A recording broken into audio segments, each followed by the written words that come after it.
Hello everyone and welcome back to the Great Book of Grudges. My name is Nathan and here we are with the final faction speculation for Thrones of Decay. So as usual, Thrones of Decay has been delayed because they want to add in more content to it so they can avoid the situation that happened with Shadows of Change.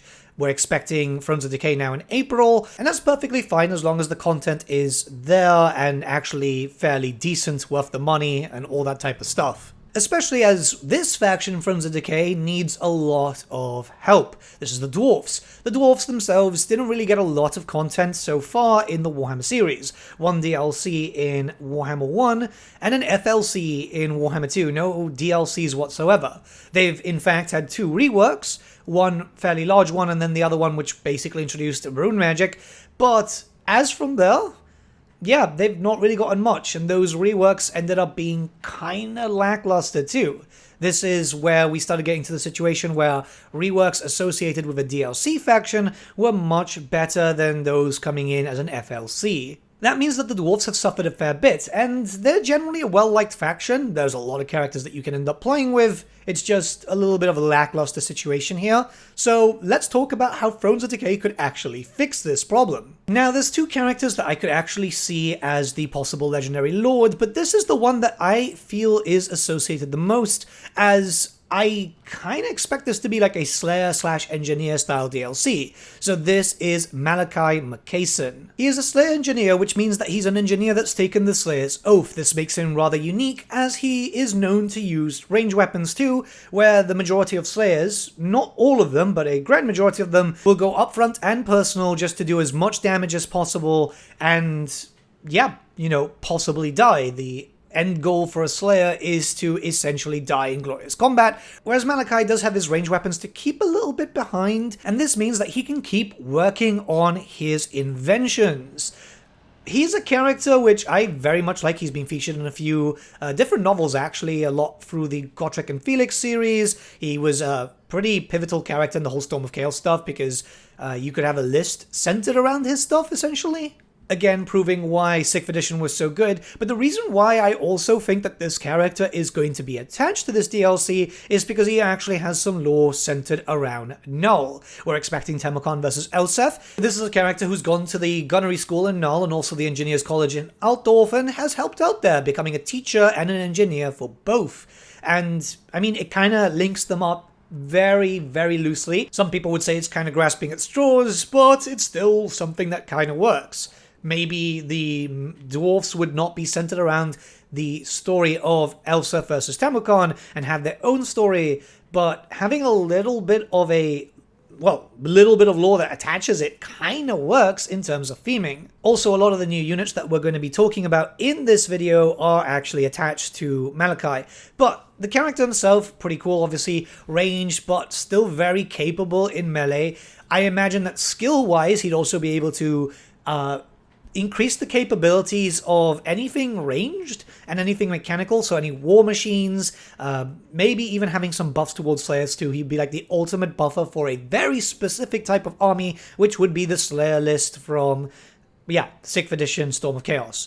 Good God, do I love Storm of Chaos. I mean, any Warhammer Fantasy fan who played during that time will tell you that that was the golden era for our setting. So, yeah, I mean, it kind of makes sense to have him like that.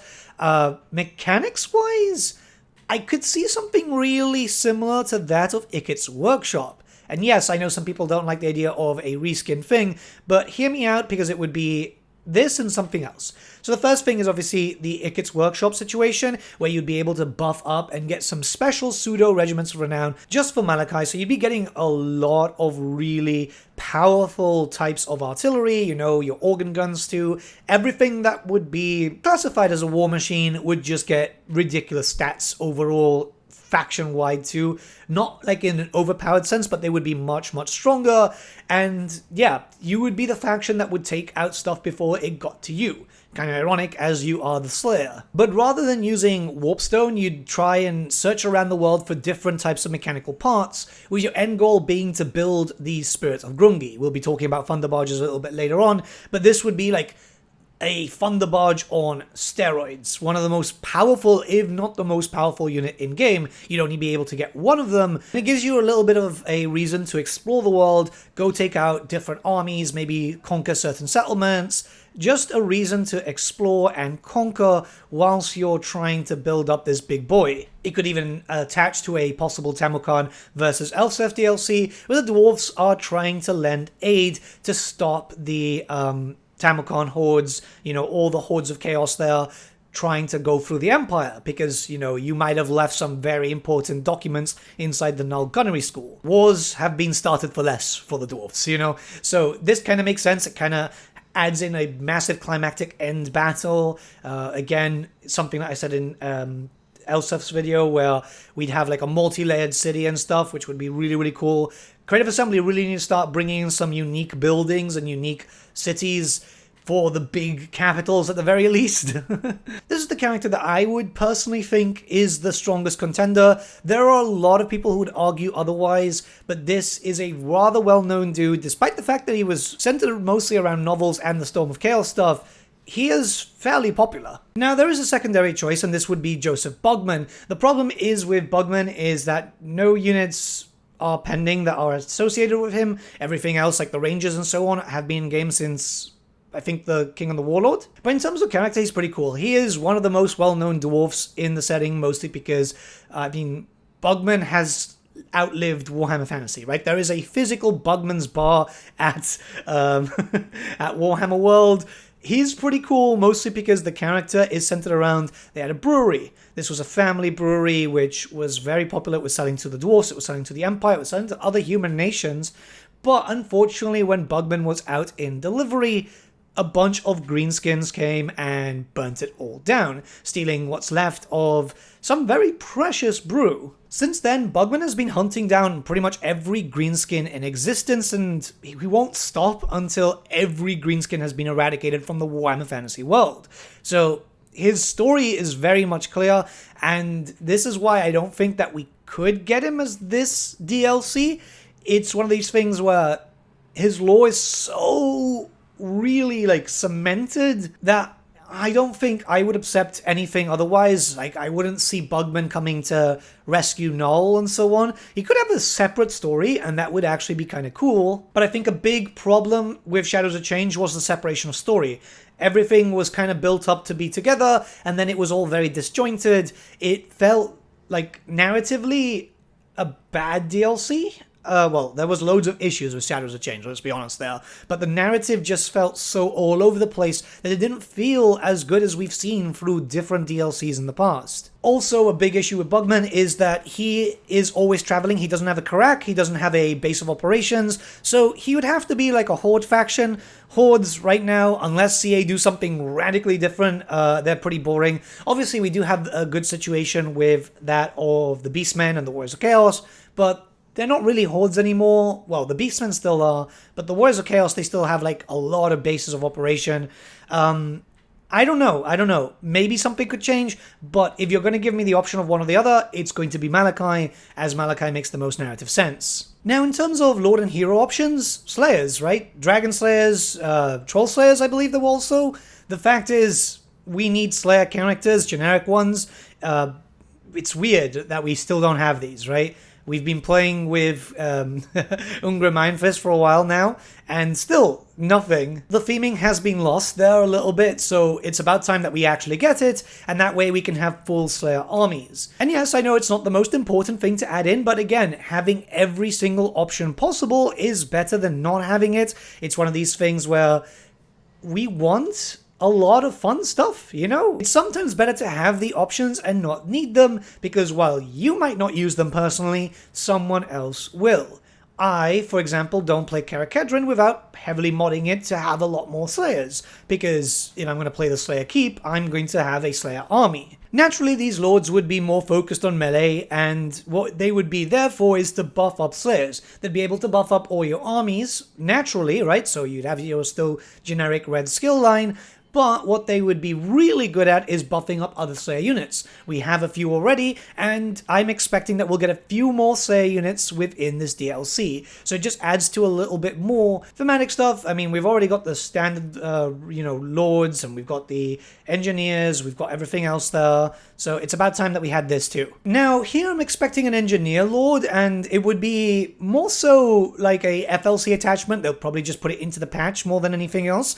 But it's about time that we had a Lord option that we already been missing for a long, long time. We've had the hero option for God knows how long, but yeah, we need a Lord option too, because variants are important. People might say, like, it's not that important, but yeah, it is. It, again, might not be as important to you, but it's important to other people. If you want full engineer armies, full war machine armies, and so on, you'd likely want to have a engineer lord too. It's about time that we started looking towards getting all the variants in, as, yeah, we're getting to the end of the life cycle of this game. We don't know how long it will last. They said 3 to 4 years, but maybe with the shakeup that's happened now with the layoffs and everything, all the drama, they might expand it a little bit, but I'd like to see, by the end of the lifespan of Warhammer 3, all the races complete, or as complete as possible. Now, we are missing one mount option, which is the Shieldbearers. This is something that many people have been asking for. I know some other people are going to say, well, we need the cavalry and stuff, but no, Warhammer Dwarfs do not ride on goats and stuff like that, and I am not going to budge on this. This is my video. But yeah, Shieldbearers, what essentially it did is just provide a lot more armor saves for your lord. And it's something that a lot of people quite liked. I mean, back in the day, you could have them on a 1-up armor save, essentially making your dudes near enough unkillable. And I'd like to see Shieldbearers here. There is a really good mod for that, by the way. But as always, when it comes to like the really big things or specific things like this, people would like to see it officially, because not everyone plays with mods. It's a bit of a shame, because there's a lot of really good mods in the workshop, but I understand you guys that don't play with mods. I wouldn't say that this is the most important thing to add in, but once again, it is a mount option, which would be kind of cool, and I have got this very near and dear to my heart when it comes to Shieldbearers. I have got a few of them myself for the tabletop. I've been actually rebasing one of them, and it's, well, I'm hoping that they'll be usable in Old World, but I imagine so, because like it is an iconic kind of like mount option, even though it's not really a mount, but you know what I mean? So yeah, I mean, it would be kind of cool. It would be kind of cool. I haven't talked about legendary heroes yet, and we will later on in this video. It's just I want to really hammer in units, because I feel like the dwarfs have suffered enough. There's a lot of really big holes in the dwarf roster, and it's about time they got filled up. The first thing, as you can see on screen, is Slayer Pirates. Again, kind of linked up to Malachi. This was, again, part of the whole 6th edition Storm of Chaos book, but Slayer Pirates are essentially just skirmishing slayers with hand weapons, very good at melee, very good at doing a little bit of damage as they're getting closer, kind of like Empire Militia in a sense, but like much better in melee than the Empire Militia, and generally they're just kind of cool, right? Having a little bit of a range option is kind of nice, because that means that you'll be able to have some range with your Slayer armies, but you will also have a pretty decent skirmishing unit for the dwarfs overall, as they would be fast for a dwarf. They wouldn't be like really quick, but still faster than your average dwarf. So you'd be able to go into the flank and the rear, and in general, yeah, I mean, who doesn't love Slayer Pirates, man? Some of the best models. I mean, this is from the Long Drong set for the Dogs of War, which, I mean, nowadays, if you want to buy those, it's like £150, because they're out of production for a while, and people like to really bleed you for cash. But it makes sense to have a little bit of a skirmishing unit. It's what the dwarfs are actually missing quite a bit, so I'm kind of for it. I think a lot of people would be really keen to see this. Okay, so one last Slayer unit. Yes, I'm really hammering this in. I really want to see a lot of Slayer stuff. This is Doomseekers. Now, again, 6th edition, Storm of Chaos stuff. Doomseekers are one of the coolest dwarf models that ever released. Despite the fact that they were metal, they were still really fun.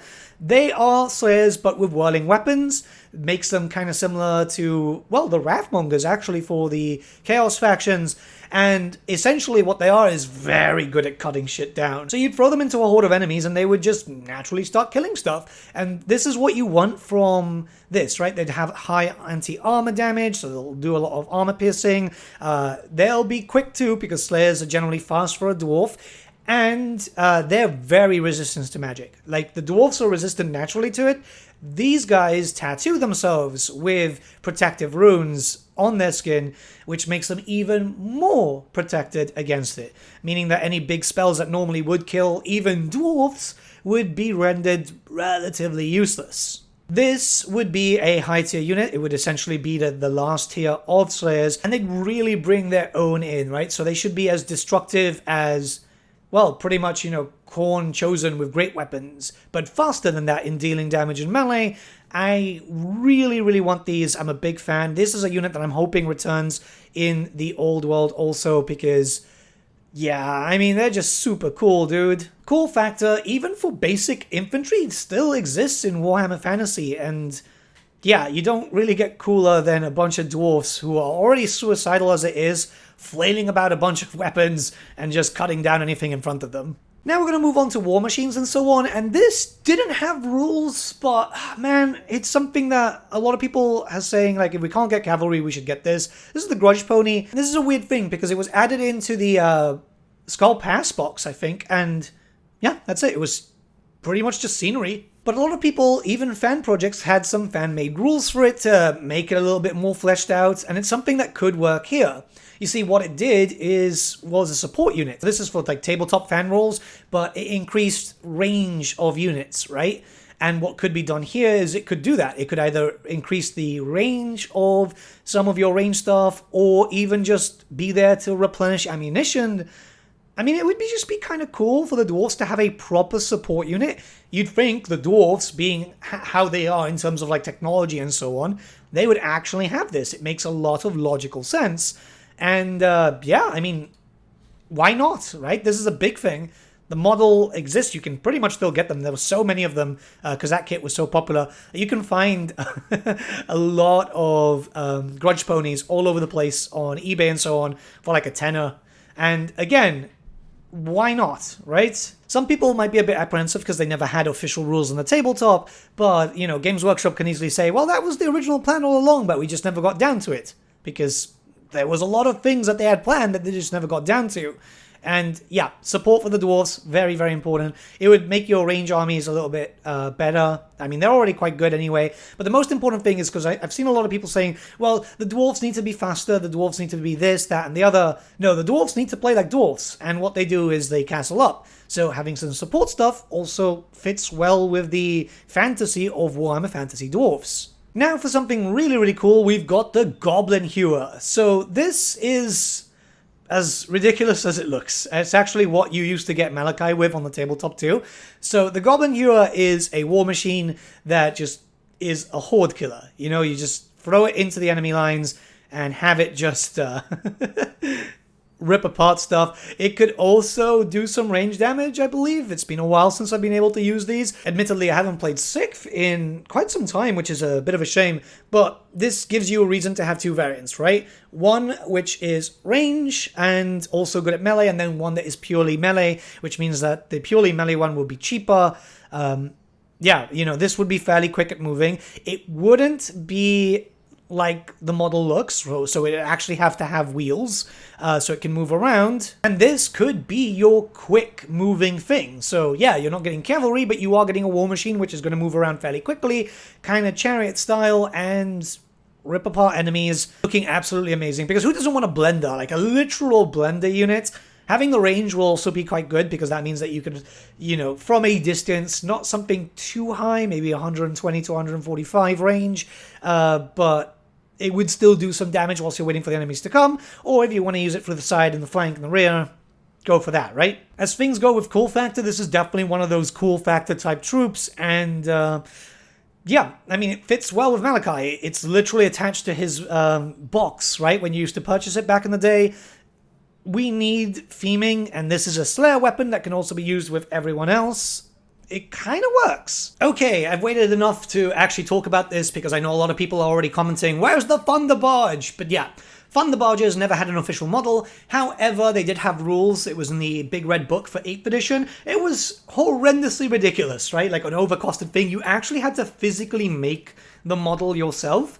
And yeah, it had like a bunch of organ guns on top of it. It was a flying entity which was just there to do a lot of damage. And that's what would happen here, right? There could be like 2 or 3 variants, some with organ guns, maybe with attached flame cannons and stuff like that.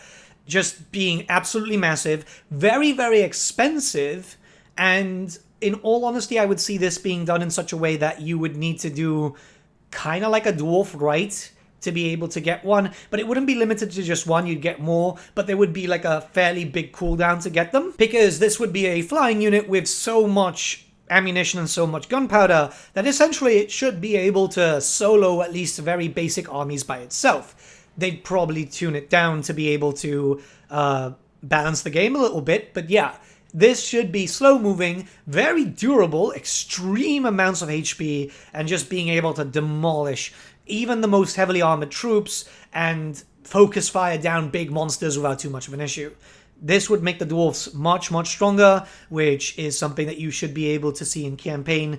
Like, you know, when an army with that is there, you're gonna feel a little bit of fear. Even if you've got a doom stack on yourself, it should be something difficult to take down, and that's why they're supposed to be fairly rare. I'd like to see it like 2 variants at least, and then obviously like the supercharged variant that I was talking to you about in the Malachi section, because something like this would be really, really cool.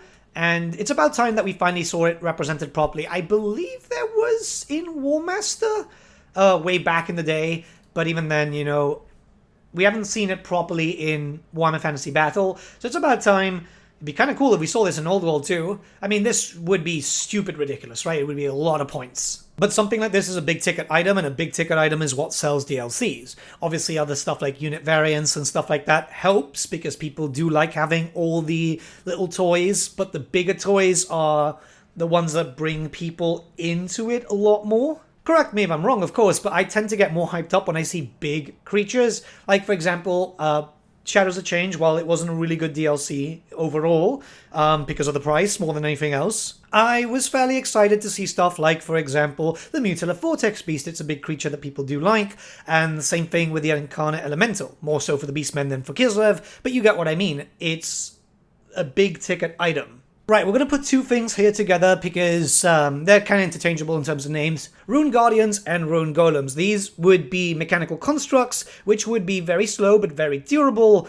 And yeah, you'd have one which is about the size of a giant, essentially. We've seen them in the artwork, very faint artwork for Warhammer Fantasy. They were clearly planned, it's just, yeah, we never saw them. And then the others would be smaller, more or less the size of a Minotaur or a Doomball, you know, get a small amount of units there. And yeah, you know, very durable, very strong, melee focus. Maybe the big one could have like an attached cannon, because why not? I mean, we have the Necrolith Colossus, which kind of does something like that. Well, does actually do something like that. So it would be cool if we had more of that too, especially for the dwarfs. They wouldn't be very fast moving. They would be pretty much as slow, if not slower, than dwarfs, but it's kind of silly that obviously we've seen terracotta stuff now come into cafe, and the dwarfs still don't have their golems, stuff that we know is in lore, which unfortunately just didn't get fleshed out a lot. Have 2 big variants, and that's the final big stuff that pretty much finishes up the dwarfs, because what they do need is just a little bit more staying power, something that would be unbreakable, because constructs would likely be unbreakable. There's a few things in cafe which for some reason aren't, and it just confuses me, the Jade Lions. I don't know if that's been fixed, actually, but I complained about it a lot during early access, because it just doesn't make sense that something made out of stone is subject to being able to scare and flee. So, yeah.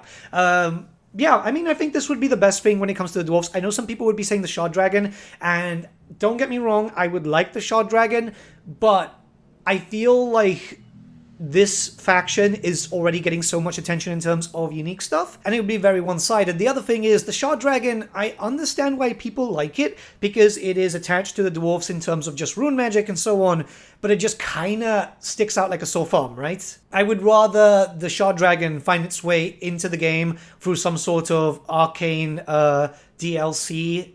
That's an idea that I've got way down the line, or maybe an FLC pack, but getting all the big stuff like the Thunder Barge, like the Goblin Huer, like the other remaining Slayer stuff, and the Golems themselves, because I feel like that would really push the Dwarfs into a much better place. Alright, so now we have to start looking towards the dwarfs properly, like just like faction-wise and so on, because there's a few things that need to come into effect to just fix them up a little bit, not only just dwarfs in general, but giving some unique stuff to all the factions that are already available.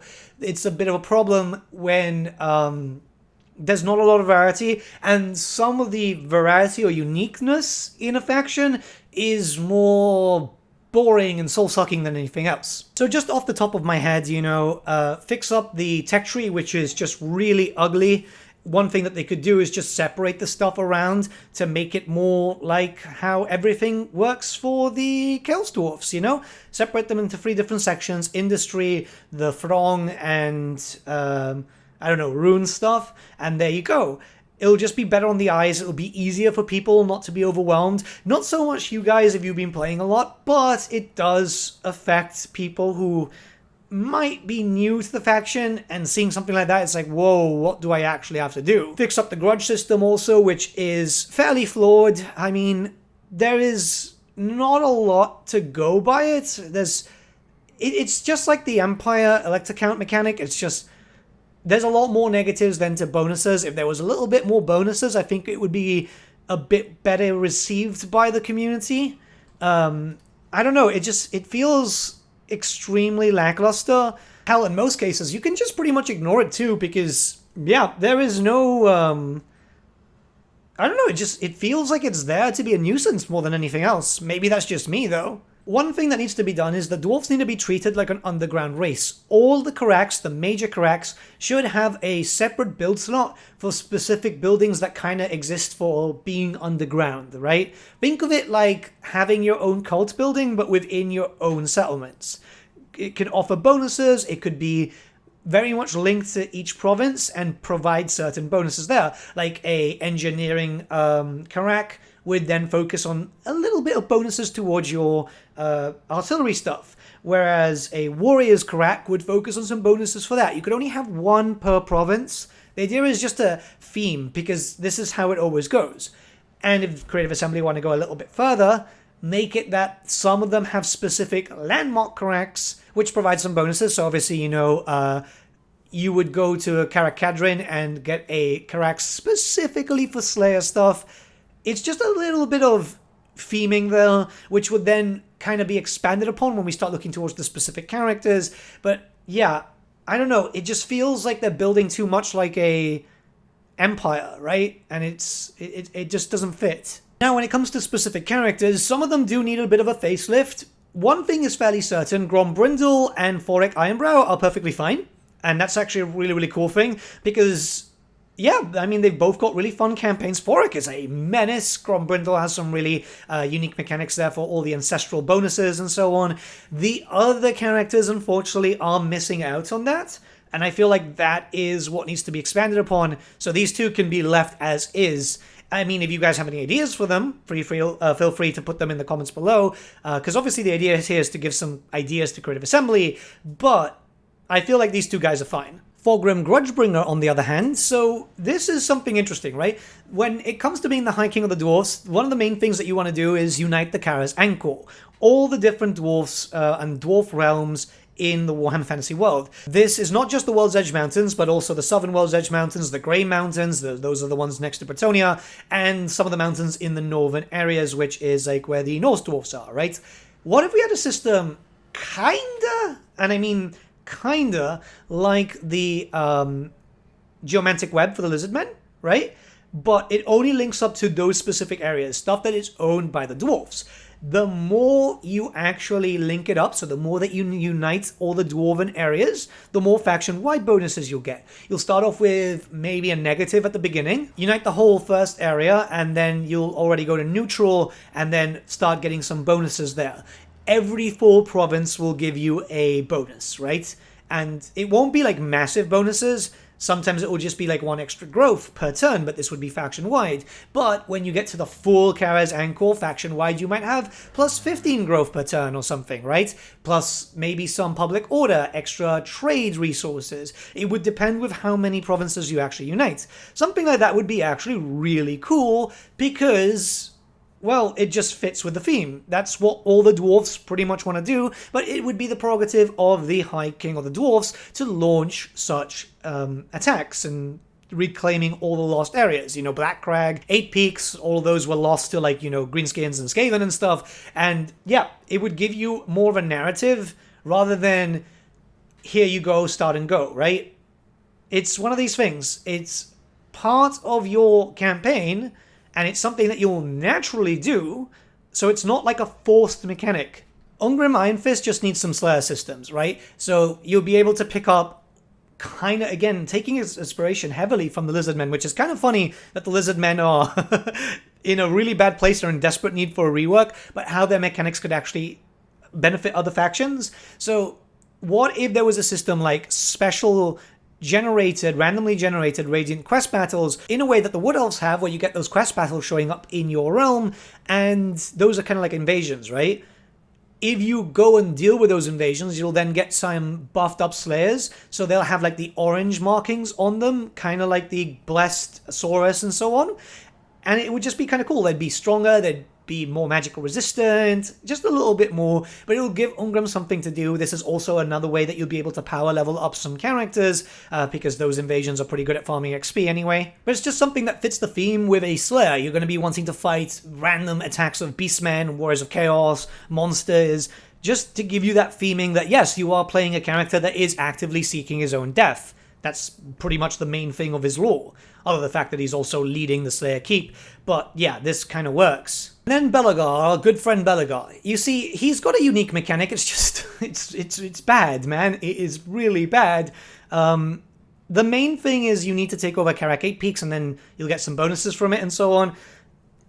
Honestly, I would keep it, if I can be very honest. The only thing is, make it so when you take 8 Peaks, you get a lot better bonuses in general, and you'll have to defend from an invasion, right? A rather large force, maybe either a quest battle or literally just spawn the armies there. You know, some Skaven under Queek and some Goblins under Skarsnik. Very powerful armies. The idea is then there needs to be an epic conclusion. I feel like that was the big issue with the DLC, and I still stand by the fact that that DLC should not have come out until Warhammer 2 when we had Queek there, because just Skarsnik versus Bellar was a little bit anticlimactic. So this would be a system, this quest battle in a sense, could be implemented for all three factions and actually give you the proper climax that people are expecting. In a perfect world too, they would make 8 Peaks its own settlement, and just make it like a 12 slotter for them specifically, because, well, it needs to be like absolutely gigantic, you know, that's why in the Old World mod it's so huge, and yeah, you know, give you a reason to go pick it up, right? You'd be able to basically get almost every single building in there. Don't get me wrong, the King and the Warlord had some great additions, but it just needed the climax. It's one of those things where Warhammer 1 DLC kind of fell short a little bit. It was still very good implementation in certain cases, and I mean, it's not as bad as, like, you know, bringing in Herman Ghost, but that would be perfect, and it would be there for 3 factions. I mean, people would absolutely love that, and let's be honest here, Creative Assembly need to get some wins and a little favor back from the community. Something like that would be kind of cool. Right, you'd think we'd be done, but I haven't spoken about Legendary Heroes, and I've literally been waiting until the end of the video, because as I've been recording this video, I've still been thinking about what can be done. You see, there was obviously a hint that there was someone's toolbox and so on, and originally I thought that could be Malachi, but Malachi really needs to be like the Lord, because it would be someone very unique when compared to other characters, right? You want the dwarves to be as unique as possible, not looking the same. So this is why I think that Malachi would be the best option, having someone just completely insane, but good at melee, good at range, buffing up artillery pieces, and so on. So what does that leave for us for Legendary Heroes? There's 2 options I can think of. Keep in mind that that toolbox comment that they had for the original roadmap could change. A lot of things could change. Like, a lot of things that we could have expected for Thrones of Decay could be radically different. But yeah, these are just 2 examples. The first one, if they want to keep on with the whole toolbox situation, would be Grimburon. This guy would be an engineer character, he'd have a grudge raker, so a shotgun, he would be very unique, also very good at melee because he has a great weapon, which is that cog axe.